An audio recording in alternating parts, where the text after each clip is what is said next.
Young critters are generally the last thing you have to worry about in this world, whether catching or combating them. But as usual, it's not so simple with hindwalkers. One big mistake stray cats make is to lower their guard with the little porkskins about the place. Not those bald pram kittens, but the ones with a bit more fur on their heads, old enough to walk and stalk on two legs. I'm talking about kids. Even if kids are smaller, less aggressive, and don't mind so much if you're wearing a bit of alley slime after some late-night mousing, you still have to be careful. You don't go prancing up to any old rosy cheek you see skipping around, and you need to be extra careful with the boys.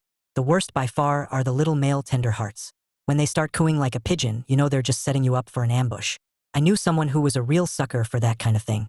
When he let his guard down, these boys put a sock over his head, and he was lucky not to break his own neck bolting blind about the streets with a lone whisker sticking out, dodging traffic with ears alone. And no, that someone wasn't me. Just imagine if Ernie Cross-Eyes got caught up in this kind of sock plot though. It'd be catastrophic. But we'll get to him later. I've never fallen for any of these antics, don't worry. I'm a cautious customer, eyes alight, snout holes primed, ears pricked for a trick. Out here, if something's too good to be true, it's probably too bad you ran into it. And if it's not too good to be true, then seriously consider running the other way. That's what you'll learn in gutter school, often on the very first day. So you better realize if you've got a group of kids who probably have pets of their own, and they're fawning over you like they've never petted a fur coat before, offering all the meat in their roll and half a cream cake for dessert. Just as long as you follow them down a dead-end street, that journey isn't ending up at a cozy fireplace. And if you do see that fireplace approaching, just check that your paws are still grounded and you're not being tossed right into the flames. But all that being said, Winnie and Aaron were pretty harmless as far as hindwalker youngsters go. You'll usually see them in checkered dresses, a little like my sofa hide. Winnie has head fur almost as dark as mine, and Aaron's is buttery like Carl's. Their porky skin is especially pink on the cheeks. And neither has any front gnars. Gummy girl types are probably the least dangerous of kids. But if these two do start growing new gnars and get toothy, I might have to reassess the situation. Anyway, I sometimes sit near Winnie and Aaron at their doorsteps when we're all waiting for the ice cream wagon, which comes down their street, not too far from Carl's. You can hear and smell the thing from quite a distance, so I usually get there in time if I'm over that way. At first Winnie was snobbish and tried to shoo me off, but Aaron welcomed me up to the porch. "A house cat is just a stray with a collar," she said. "My mum told me they're not the same at all," said Winnie. And I had to agree with Winnie on that one. There are plenty of house cats who've never braved the street unless it's from a blanket-stuffed basket in the back seat of their motorcar, particularly the most pampered penthousers. I've actually seen them carried over from the front door, so their paws don't pick up a single speck of pavement.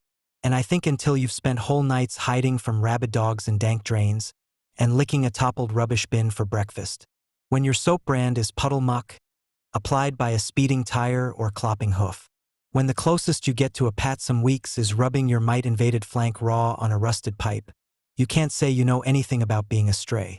To be fair, I don't know much about being a fur cushion either. Maybe there are some challenges there too, like deciding which sofa to decorate that day or whether to have the gravy or the cream sauce when the spoon chimes for din-dins. Anyway, over time the girls and I have all gotten used to each other, because we share those ice cream hunting grounds and tend to show up together when we hear the wagon arriving. It looks like a little white tram, though the roof is striped red, and it's driven by a matching white horse, a heavy-duty clopper with shaggy paws as thick as the base of a lamp post. Even a half-deaf hindwalker wouldn't miss this ice cream wagon because it also plays tunes over and over that sound like they come from a chorus of kids playing recorder flutes.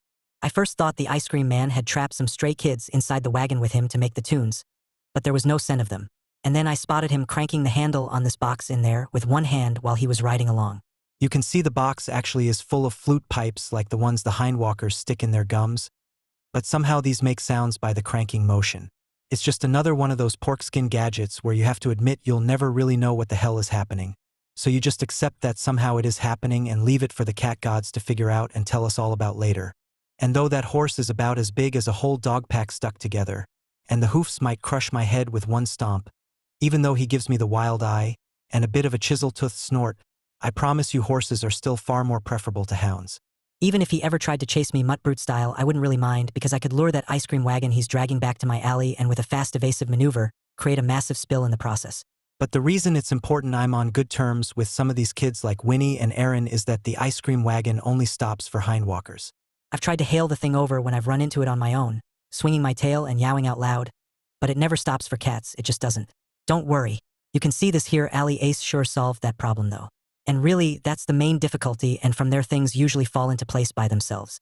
Obviously, the kids don't just let you lick their ice creams. And it's not like the ice cream man hands them out free either. But sooner or later some stumpy steward always drops their cone, and anything below ankle height is essentially my property, at least if I'm the biggest four-legger around not hoofed and leashed to a wagon. And when I say the ice cream man won't give you any freebies, I mean the whole thing with the cone, because I realized he actually often puts at least one scoop on really wonky so it'll drop down for me. He winked after a kid dropped his double vanilla one day. That's how I know. It's possible this pork skin is a friend of Carl's, and that's why he helps me out. The other clue is that he wears an apron too, though his is striped red and white to camouflage with the wagon top. His straw hat is quite different to a butcher's though and looks like a big upside-down ice cream cone. Friends or not, he should be careful visiting Carl's shop with that horse pet of his if you ask me, or it might just end up a pile of steaks in the window if Carl thinks it's a critter brought over to be carved. I mentioned kids don't let you have their ice creams, and that's true for the most part. But I'll always remember when not a single scoop dropped to the pavement this particular visit. Not even one that was picked back up, leaving a two-lick puddle. There were a few wobbly moments, but the little hindwalkers balanced them all, leaving me with nothing. Erin seemed to gather my belly was down to its last mouse bone that day and held her cone over the side of the steps to offer me some. So I took a few grateful licks. I don't normally like mint, a little planty for my taste, but at the time it seemed like the best flavor I'd ever had. It meant something to me, that gesture of Erin's, with all the dead-end alleys I kept running down out here. And I'll never forget that. Winnie screwed her face up, of course, and tried to drag the cone away. "You shouldn't let them lick your ice cream," she cried. "That's completely disgusting." Meanwhile, some drool demon is probably licking her hello every time she walks through the front door. Like I said, Winnie's pretty harmless as far as hind-walking kittens go, but still a problematic pork skin underneath. I think I'm starting to give the wrong idea here, though, like me and the hindwalkers are comrades in some critter pack. So I want to make something clear. Ones like Carl and Winnie and Erin, and even the winking ice cream man are exceptional cases.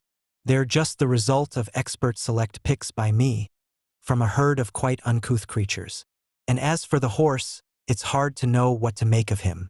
At first I actually thought he might be one of the last pups of the ancient megamutts the hindwalkers slipped hoofboots on.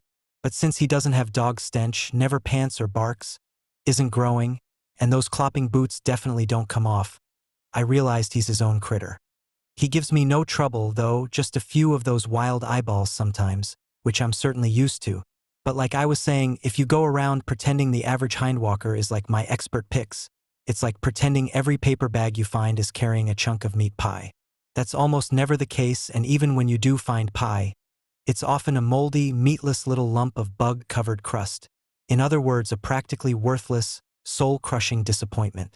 And if you just drag home every crust-filled paper bag you find and end up with a nest of them, some hind-walking hobo is likely to toss a match upon you one cold night and make themselves a bonfire. So in general, I've kept my distance from the people of this world, like I mentioned. A good rule is to stay at least 2 pounces away if they're empty-handed, and 3 if they're wielding an umbrella. Ignore that at your own risk.